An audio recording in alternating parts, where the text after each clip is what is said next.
አቶ አሊበሮ ባላለው ድሮ የሶማሌ ክልል መስተዳድር ከፍተኛ ኃላፊ የሥራ አስፈጻሚ ነበርኩኝ።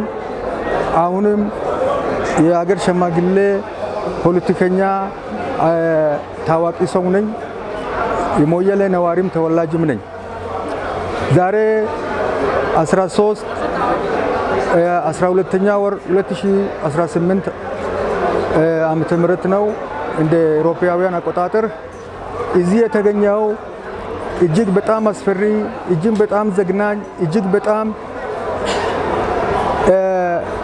ለመግለጽ እንኳን በማይቻልበት ሁኔታ ላይ ያለው የሞያሌና የሁደት የሶማሌ ሕዝብ በአጠቃላይ የዳዋ ሕዝብ እየደረሰባቸው ያለው ሁለገብ የኢኮኖሚ ቀባ፣ የጦርነት ወጃ፣ የሕገ መንግስት በላይነት ያልተከበረበት አካባቢ መሆኑን ለመግለጽ ነው። ይህ ሁሉ ችግር ሊከሰት የቻለው በየጊዜው ድሮም አንዳንድ በኢትዮጵያ ውስጥ የሚከሰቱትን ግጭቶች፣ ለውጦች ሰበብ በማድረግ ግጭቶች ይከሰቱ ነበረ። እነዚያ ግጭቶች ፖለቲካዊ ይዘት አልነበራቸውም። ያው በህዝቦች መካከል የሚነሱ ችግሮች ነበሩ። በድርድርም ከብዙ ጦርነት ጊዜ በኋላ ወደ ነበረበት ሰላማዊ መንገድ ይመለስ ነበረ። የዛሬው ግን የህዝብ ለህዝብ ግጭት፣ የህዝብና ህዝብ ግጭት ሳይሆን ፖለቲካዊ ይዘት ያለው ግጭት በኦሮሚያ ምክር ቤት በኦሮሚያ መስተዳደር የታወጀብን ጦርነት ነው። ሁለገብ ጦርነት። የሁለገብ ጦርነት የኢቀባ ሁለገብ ኢቀባ ነው ተጣለብን። ሁለገብ ኢቀባ መጣል የሚችለው ማን ነው ብትሉ ሁላችሁም መልሱን የምታገኙ ይመስለኛል። ኢቀባ መጣል የሚችለው አንድ ክልል አንዱ ክልል ላይ ኢቀባ የሚጥለው ማዕከላዊ መንግስት ዝም ብሎ ከበስተጀርባ ግፊት ሳይኖርበት ማንኛውም ህብረተሰብ በሌላው ህብረተሰብ ላይ ኢቀባ መጣል አይችልም። ይሄ ሆን ብሎ የተዘጋጀ የተቀናጀ ሴራ ነው። አካባቢያችን ለማጥፋትና ህዝባችንም ለመጉዳት ሆን ብሎ የተሰራ ስራ ነው። አንድ አመት ከ6 ወር ሙሉ በሙሉ የሞያሌና የዳዋ ህዝብ በአጠቃላይ አስፈላጊ የሰው ልጅ ኑሮ የሚኖርበት እንደ ውሃ፣ እንደ መብራት፣ እንደ መንገድ፣ እንደ ራሽን ያሉቱ ሁሉም አስፈላጊ ለሰው ልጅ አስፈላጊ የሆኑ መድኃኒትም ጭምር ሳያገኝ ቆይቷል። በገዛ ሀገሩ በገዛ መሬቱ በኢትዮጵያዊነት መብታችን ተደፍሮ የህግ በላይነት በሌለበት ሁኔታ መንገድ ተዘግቶብን፣ ራሽን በመንገድ ላይ ተዘርፎብን፣ በጣም የሚገርም ራሽን ይላካል ከማዕከላዊ መንግስት። የሚልከው ማን ነው? ዲቢፒሲ የሚባለው ድርጅት ነው።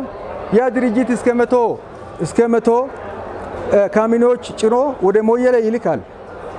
የኦሮሚያ መስተዳደር ደግሞ በመንገድ ላይ አውርዶ ይጠቀምበታል። በዜና እንኳን አስተላልፎ አያውቅም። ለምን ሆነ ብሎ አልጠየቀም።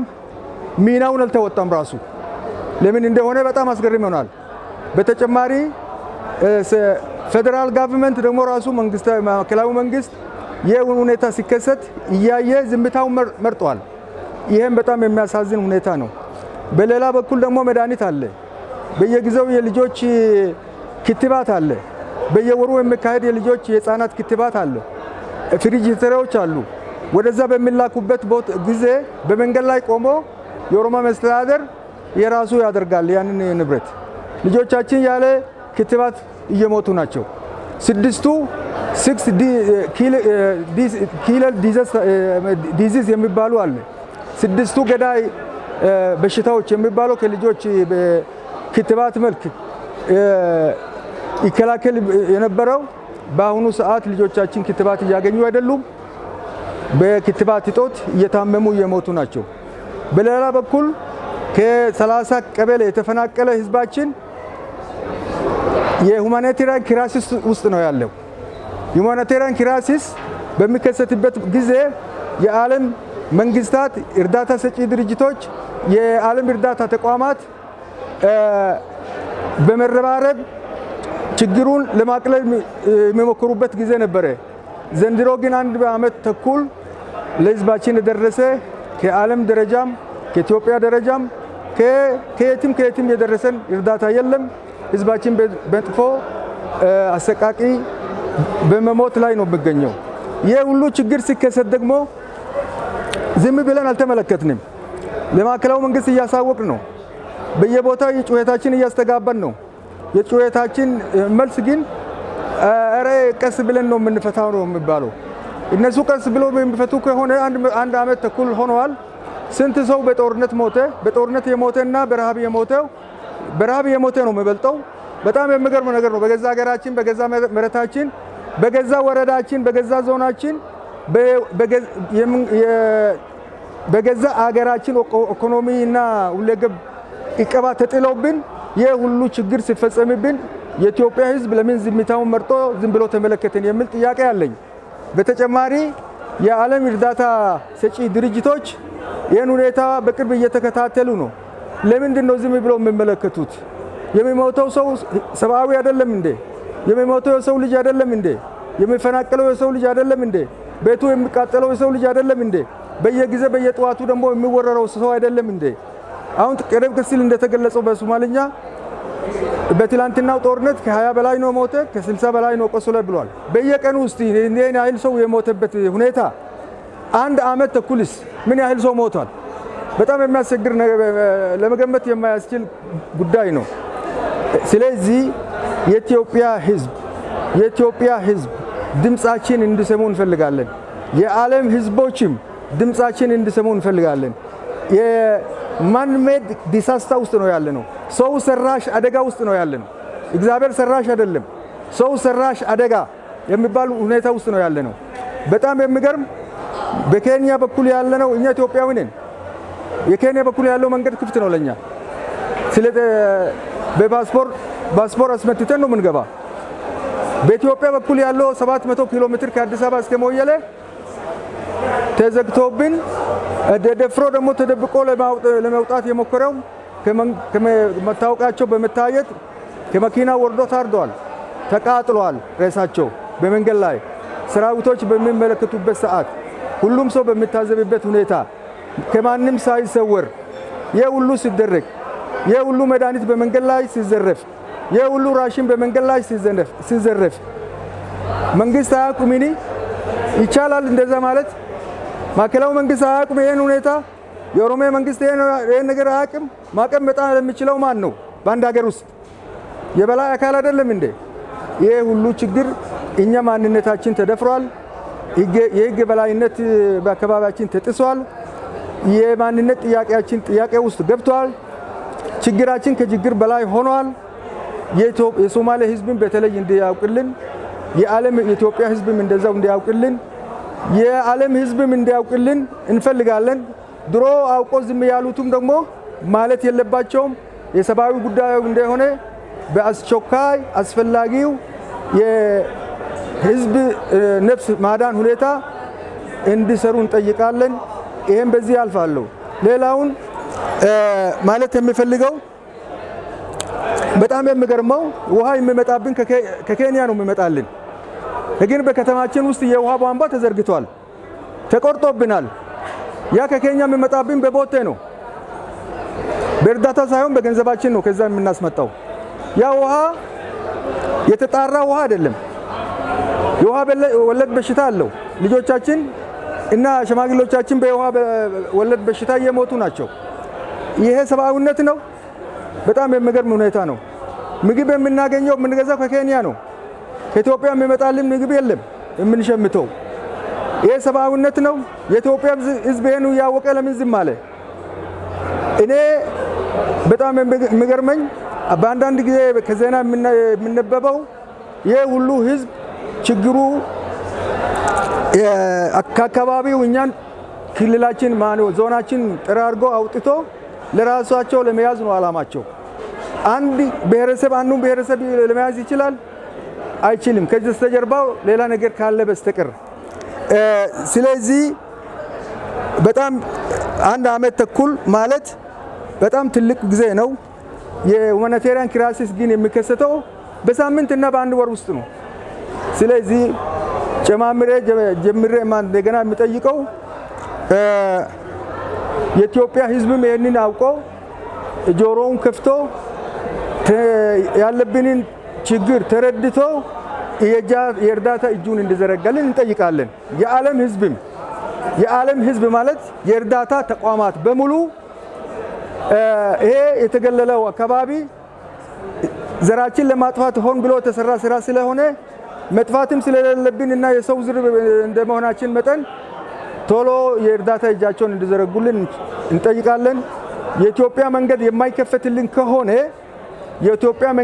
ኢትዮጵያዊ ሆነን የኢትዮጵያ መንገዶች የማይከፈቱልን ከሆነ በቦምባሳ በኩል የዓለም ድርጅት እርዳታ እንዲልኩልን አጥብቀን እንጠይቃለን። እንደገና ይላለው የሀገራችን መንገድ በንብረታችን የሆነ የኢትዮጵያ መንገዶች፣ በብራችን የተሰሩ የኢትዮጵያ መንገዶች፣ በጉልበታችን የተሰሩ የኢትዮጵያ መንገዶች የማይከፈቱልን ከሆነ የጎረቤቶቻችን እንትኖች ምንድነው ወደቦች እንደ ቦምባሳ ያሉ ስለሚፈቀድልን በዛ በኩል የዓለም እርዳታ ተቋማት በዛ በኩል ራሽን እንዲልኩልን እንጠይቃለን። ጠቅላላ የኢትዮጵያ መንግስትም የመጥፎ አመለካከት በአንድ የተጫነብን እቀባዎች ሁለገብ እቀባዎች በአስቸኳይ እንዲነሱልን እና የህዝቦች እኩልነት፣ የህዝቦች አንድነት፣ የኢትዮጵያዊነት መብታችን እንዲከበርልን እንጠይቃለን። ይሄ ባልሆነበት ሁኔታ ይሄ ጄኖሳይድ የማይተናነስ ከጅምላ ጨፍጨፋ የማይተናነስ መሆኑ ታውቆ የዓለም ህዝብ አስፈላጊውን እርምጃ እንዲወስድ እንጠይቃለን። እስካሁን በውሃ እጦት፣ በምግብ እጦት፣ በመንገድ እጦት፣ በጤና እጦት የሞቱብን ሰዎች እንዲሞቱብን ያደረጉን አካላት መንገዱን አካባቢውን የዘጉብንና ጦርነት የከፈቱብን ሰዎች ስለሆኑ የኦሮሚያ መስተዳደር ሲሆነ ለህግ እንዲቀርቡልን እንጠይቃለን። ጉዳዩ የሚመለከታቸው ሰዎች የህግ በላይነት የሚጠበቅ ከሆነ የህግ በላይነት በሀገር የተረጋገጠ እንደሆነ እንዲጠየቁልን እንጠይቃለን። የሰው እየሞተ ያለ የሰው ልጅ ስለሆነ ነው። በሌላ በኩል የክልላችን ህዝቦች እናንተም በተቻላችሁ መጠን የነፍስ አድን እርዳታ ለህዝባችን እንድትለግሱ አብክሬ ይጠይቃለሁ። የጦርነቱ ይዘት ምን ያህል ነው?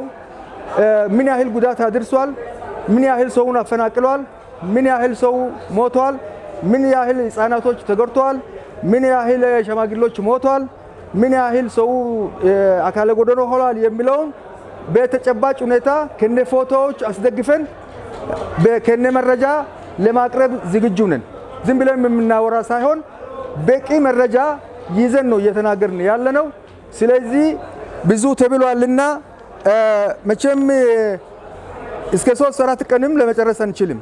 ይህ ሁሉ ጦርነት ሲካሄድ እጅግ በጣም በሰለጠነ ሰራዊት ከጠቅላላ ኦሮሚያ ተሰብስበው ነው በሞያሌ እና በውህደት ላይ ጦርነት እያካሄዱ ያሉት።